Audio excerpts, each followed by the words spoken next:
Elizabeth Shelton, Executive Director, United Way of Southeast Missouri, is taking it easy, but you know me, I got to pester her anyway because I saw they have a bunch of new funded partners, and she's the girl who knows all about these things. Hi, Elizabeth.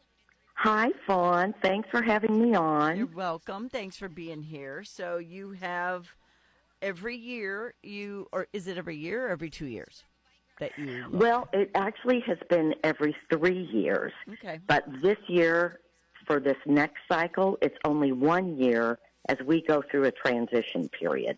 Which is a why? What are we transitioning into? Well, historically, we have always given to nonprofits that support our commitment to health, income stability, and education. And we are still doing that, but we're focusing more on working families and individuals who just need a little extra help to try to move them from barely surviving to thriving. I love that. Because a lot of people think because you have a job and somewhere to live that, you don't need any help. But I'm telling you, you are hanging on sometimes by your teeth trying to keep what you got. Exactly. People, who are in a comfortable job, who grew up with a lot of supports in place, have no idea how hard it is for some people who really are, struggling to get by. And they're just one disaster away from losing their home or losing their income. Yeah. And I'm telling you right now, folks, that it is hard for a single person, whether it's a man or a woman, to have enough money to make ends meet. Yes, it is. Not And I everybody's know married. exactly. And you and I are in that same boat. Yep. And and, Yeah. and and it's a wobbly one. I hate that boat, but No. I'd rather be single than have to listen to somebody. But I'm just saying, we make it work. We find a way to make it work. It's that simple. But sometimes we have a month or two where it gets super tough. So those are the people you're looking for. Yes. Okay. And so we have still some of our, same partners that we've supported for years who are, helping people through hard times. The Salvation Army, First Call for Help. But we've also added a couple of new partners that are also helping people in different ways.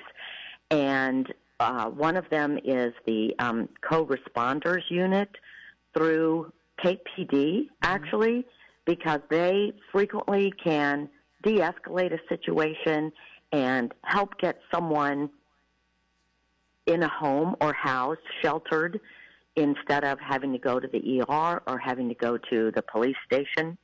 Yeah. And so that was a program that we were interested in learning more about in our commitment to mental health. And because that's why a lot of people are struggling, really, is because they're dealing with mental health issues. And then we also are excited about a new program called Jobs for America's Graduates, JAG. And this is a really neat program that focuses on students and helps prepare them for a career that probably doesn't include college. Yeah, my grandson was in the JAG program, and I can't say enough good things about it. It opened up a level of opportunities that he didn't know might have been in his wheelhouse. Exactly. Yeah, Yes. And we're real excited about learning more about that program as well. good stuff. All right, so how many new partners, newly funded partners, did you pick up this year? Well, they are the only two new ones to us, Okay. but we lost some. We lost some partners as we transition. And, that's been really hard. But we, United Way, we fill gaps and we do what needs to be done for our community. And sadly, sometimes that means not supporting some people who have been tremendous partners to us for many years and having to make hard choices. So I'll just put it out there. I know we're going to hear about it, but and when I say we, it's our committee of community volunteers. It is not United Way employees making these decisions. We have members of the community who represent the 4 counties where we are and who also come from different walks of life who are helping make these really hard decisions. And we're losing both of our scouting programs that we've supported for a long time, because when we're looking at, what's really helping people move from barely surviving to thriving, our volunteers, as much as we love scouts, we just couldn't justify giving dwindling donations, quite honestly, to them when there are programs like JAG that we feel like might be more critical and impactful in helping people become more independent. Right. And I think it's lovely that you said that, because if I have a child in Scouts, I have to buy the uniform, I have to do this, I have to do that, and you find a way to make that happen. It's not absolutely necessary to be in them. It's a choice. Right. It's a choice that you make to put your child in. It's basically an extracurricular activity. It's not. Yes. It's not about just survival. So you said dwindling donations. So money only goes so far. Right. And our partners are funded by individual donations from members in the community and from workplaces that invite us in to come talk to their employees and allow them to donate. And quite frankly, individual donations have been declining. And we've also been looking, for more grants, and we've been planning to open our community child care resource center, because child care is such an issue in this community. We've been planning to open that with grant funding, but now that is looking unlikely because of all of the things being cut in D.C. So now we're also having to, we're still planning on opening that, but we're having to find other resources. Yeah, and I think that's the way it should be, because not everybody wants to have their money go to that.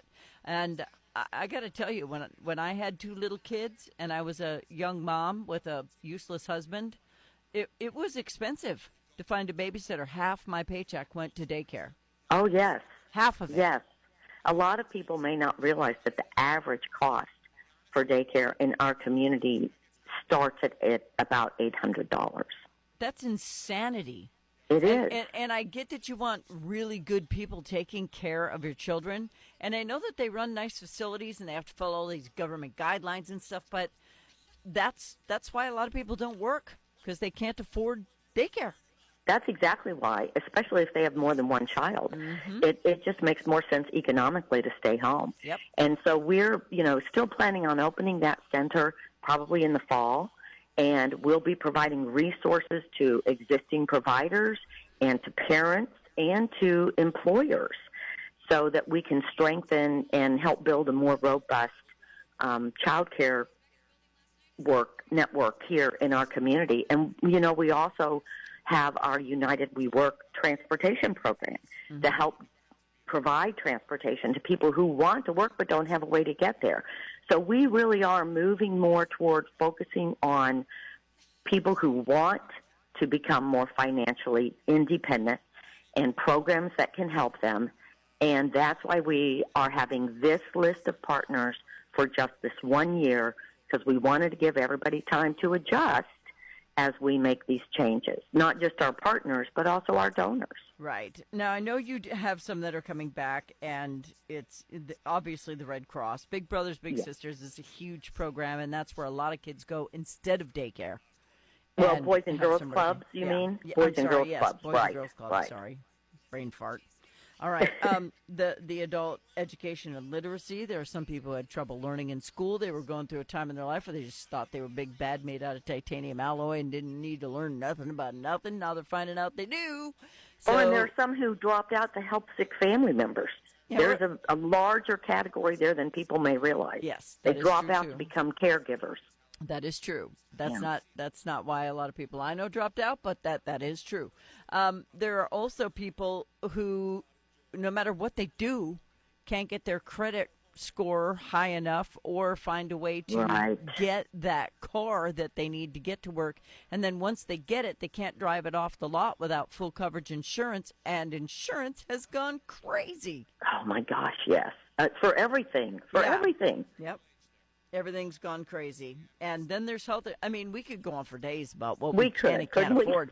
But you have to pick and choose about the necessities of life. You've got the bare necessities. Yeah, that's what you got to do. So, you got to prioritize, and that's what you guys have done. Yes, and it's been very difficult. I mean, we've, have close relationships with many of these organizations, and they're also worthwhile. And they were very hard decisions, and our Community Investment Committee really agonized over making these decisions this year. Well, I'm really, really glad you kept CASA. That's near and dear to my heart. And nothing helps children just be gleeful and have mobility like the Mississippi Valley Horsemanship. That place is a miracle working entity. Yes, it is. I agree. Yeah. It's a neat place to visit. If people are listening who want a volunteer opportunity and you like horses, that's a great one. They always need some help. Yeah. Horses take a lot of work. They do. Yeah. They break fences. They poop a lot. They eat a lot. Yeah. Yeah. You got to brush It's not them. a glamorous volunteer opportunity, No, but it's a rewarding one. I've raised horses. There's a reason I don't anymore. But, helping out every once in a while, you could do that. But if you want to get a list of how to volunteer or where your money would go to, where would they go, Elizabeth? We have information at unitedwayofsemo.org. We are in the process of updating everything about our new partners and new volunteer opportunities. But one that's coming up this summer for sure is our Read to Succeed early literacy program is partnering again with Boys and Girls Club during their summer camp.